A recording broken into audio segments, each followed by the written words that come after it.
Hi there, folks. This is Tom, and you are listening to the Heavily Biased Top 10, Season 2025, Episode 2, The Sky Isn't Falling Yet. We got 2 weeks in. These are 2 great weeks of college football, and while we started off with some really strong games, we got exactly what we expect out of Week 2, which is to say that most conferences played non-conference and non-confrontational. A lot of games between Power 4 and G5, or between Power 4 and, in some cases, teams from FCS. And so what we're seeing right here is a lot of tune-up with a few high data points sprinkled in. There's a lot to love about seeing some of those big games early, but there's also a lot of criticism for not seeing some of those big games out of teams that have high expectations. What have we learned so far? Well, at the beginning of the season, I told you that Boise State was the G5 team to beat until something else happened. And what we saw in Week 1 was something else happened. USF pulled off the upset and then followed that with a Week 2 trip to Gainesville and beat Florida.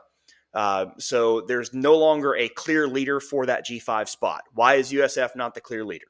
Well, they are in some cases, but they also have a game coming up against Miami and will play Florida State through the remainder of the year. USF definitely has the chance to pad their resume from the G5 spot in a way that nobody else does. However, it's still a G5 school. They still are going to play their conference. They still have a good chance to struggle into some of those games. And if they do so, you might see Boise State slip back in. Why would you see them slip back in? Because Boise State this week also is going to, or is it this week? Yeah, coming up on their schedule, also has Notre Dame. And so we will see Boise State with an opportunity to play a big name school and to get one of these big wins under their belt as well. This is easily, they're not the same conference, and this could very easily be a different conference and a different champion.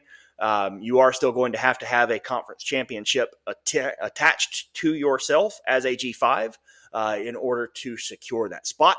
And so that said, there's still the opportunity for somebody like Boise to slip back in. First-year quarterbacks may still play like first-year quarterbacks. Doesn't matter what their name is. Doesn't matter how many years on campus. Doesn't matter their pedigreed. It's a different thing being the guy. I said in the Undefeated edition, I have said for years in other editions that were written, and you're going to hear it from me again, I don't like preseason rankings.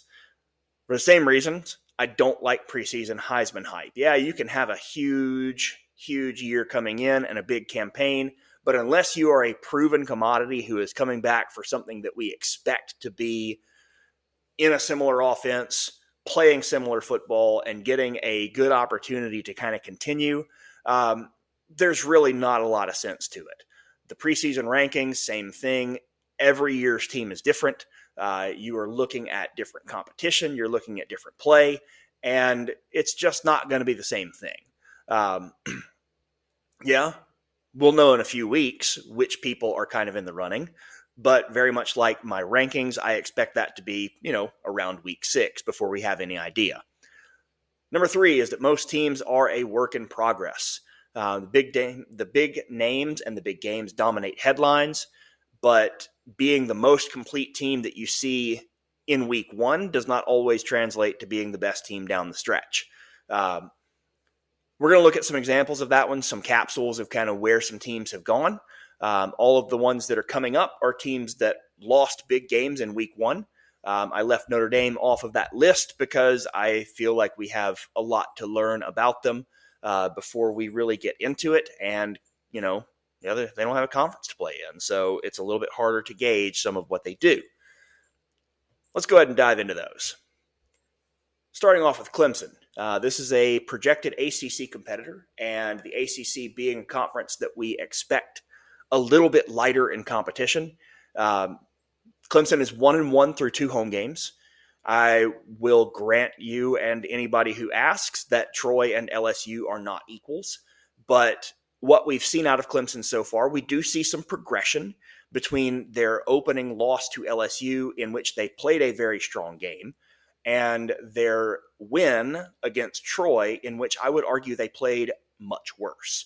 There's a 14-minute time of possession gap against LSU. Clemson was down by almost 14 minutes in time of possession, which is hard to win a game, and still pushed that game down to a one score. That trimmed to just 6 minutes against Troy. Granted, Troy did score scored a touchdown off their defense. Penalties for Clemson got cut in half from 6 to 3, so penalties have not been their problem. Takeaways, opportunistic defense continues to be the key. The fact that they were able to hold both of these teams relatively in check. Even though Troy jumped out to a 16-0 lead, they were unable to do anything past that. And so Clemson was able to kind of finally right the ship and get past them with I won't call it a big win, but get past them with a win.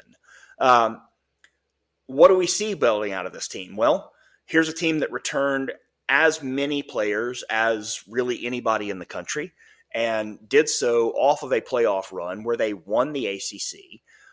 So you would expect high things out of them. They returned a veteran quarterback. They returned a good number of their receivers. They returned a large portion of their defensive personnel. And the defensive personnel have kind of carried the day so far. The offense definitely has not gone up to what I would call par, especially when you consider things like time of possession. They will face a Georgia Tech team this weekend to open their ACC season, and that is going to be a real challenge. Georgia Tech, we know, is a team that is built traditionally around holding on to the football, around a run-centric offense. Georgia Tech loves to get out there, pound the football, shorten the game, and shorten the number of possessions. And if Clemson do not jump out to something early, they could very easily find themselves on the back end of something coming out of Atlanta. Texas, wrong end of a 14-7 score at Ohio State. And that leaves us with a lot of questions. There was a lot of things in media. Why I said, Arch Manning had all the hype. He's got the Manning name. Can he live up to that? 14-7 sure doesn't feel like it. Is he what we expect from a Manning? Well, he's different. He's not Peyton. He's not Eli. He is himself. He's more than a decade removed from the last time that we saw Manning in the SEC. He's nearly a decade removed from when we saw Peyton in the NFL. It's been a while, and you have to kind of wonder what's happening with him. Is he the fit that we thought he was?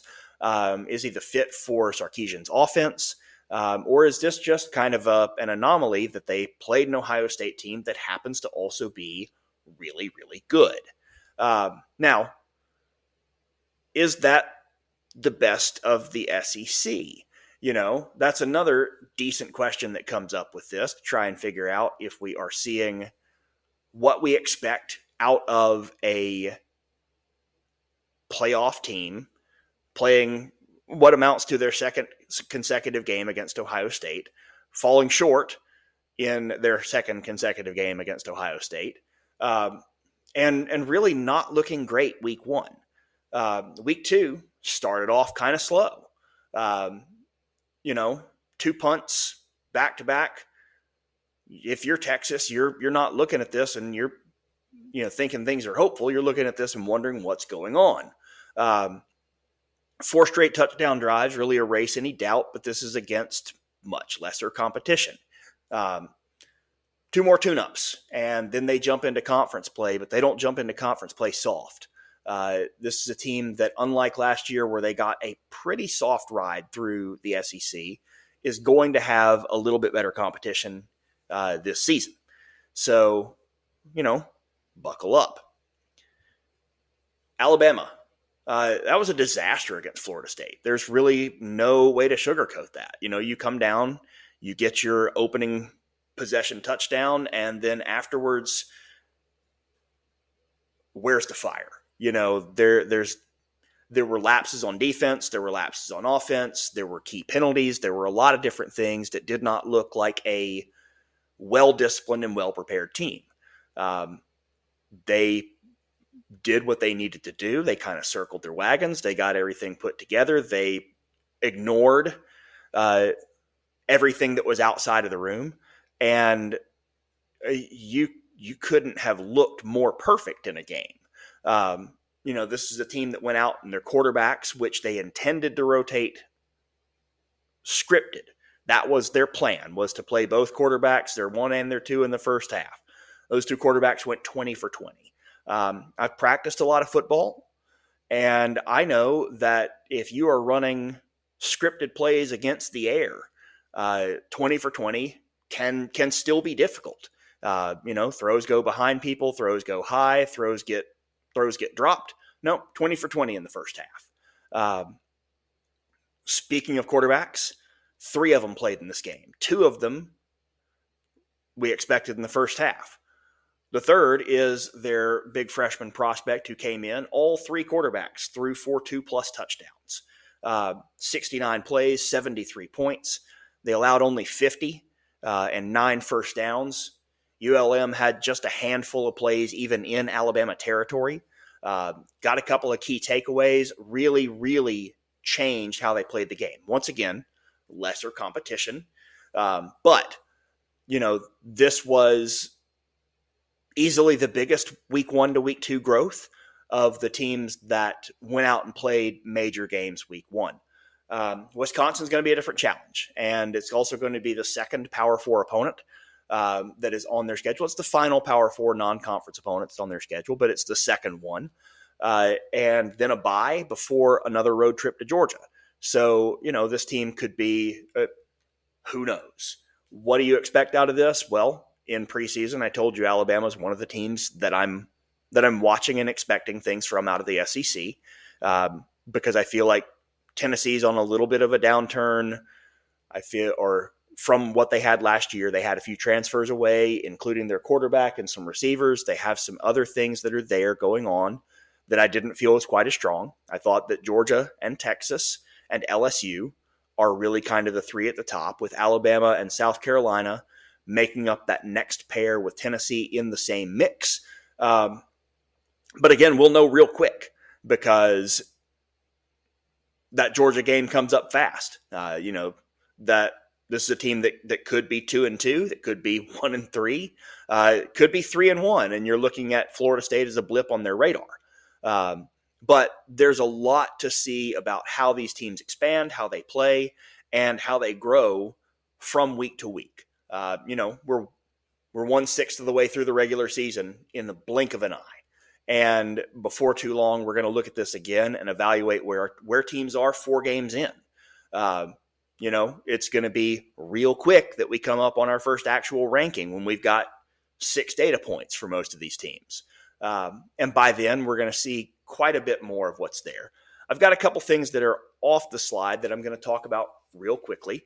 Number one, when you take a look at kind of how these conferences did, and we're going to go to conference rankings next.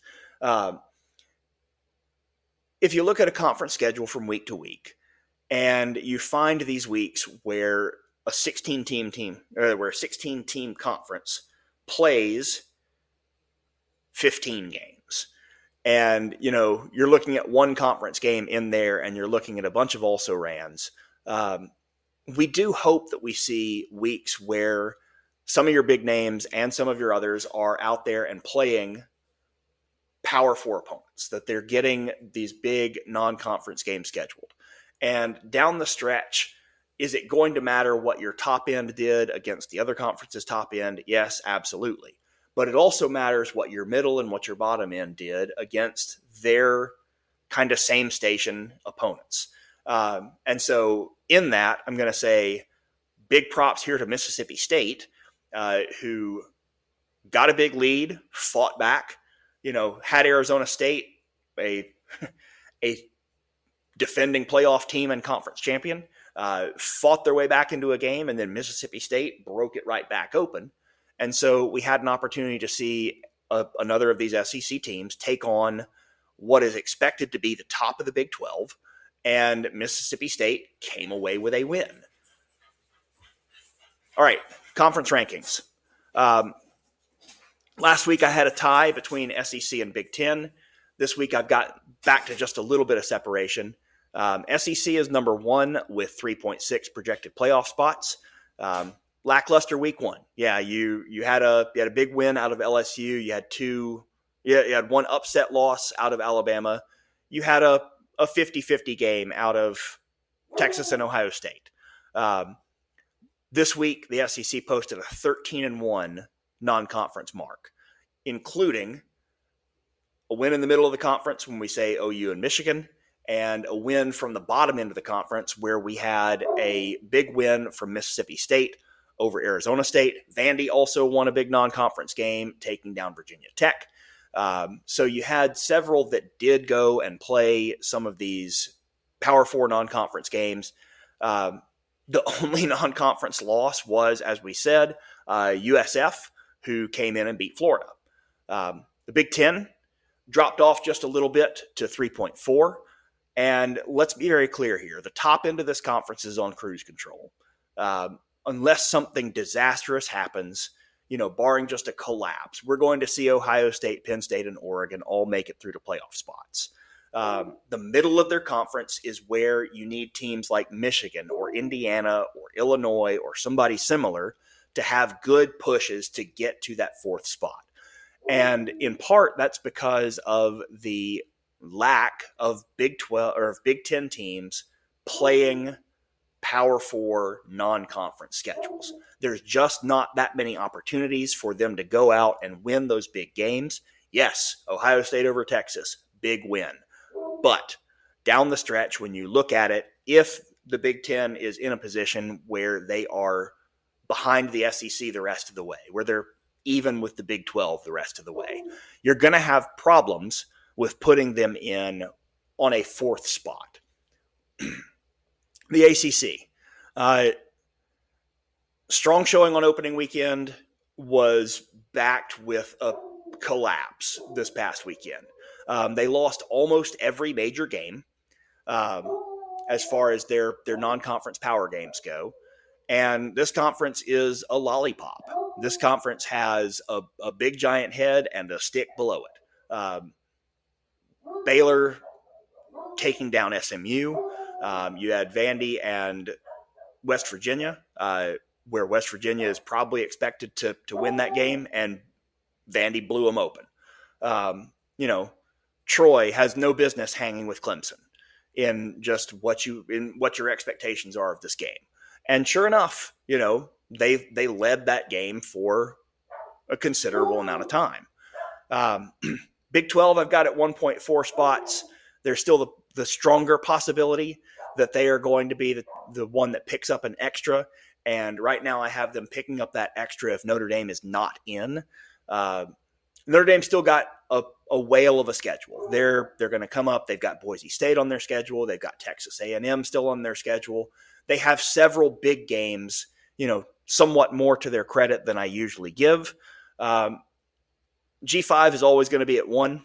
There's not really anything you're going to do to max that out and push them a second spot. But Notre Dame, as I said, we're at 0.2 right now, about a 25% chance or so that they get a spot versus don't. They don't have a conference championship game to go and win. And so that last data point for them happens at the end of their regular season. For all the hype that they have on their schedule this year, 9-3 just isn't going to cut it. So that's where we are for this week. We've got a couple of games coming up, but look for the primer on the website. We will leave a link to the notes version of this in the description. But man, we're 1/6 of the way through the season already. Time flies too much in college football. We'll see you next week.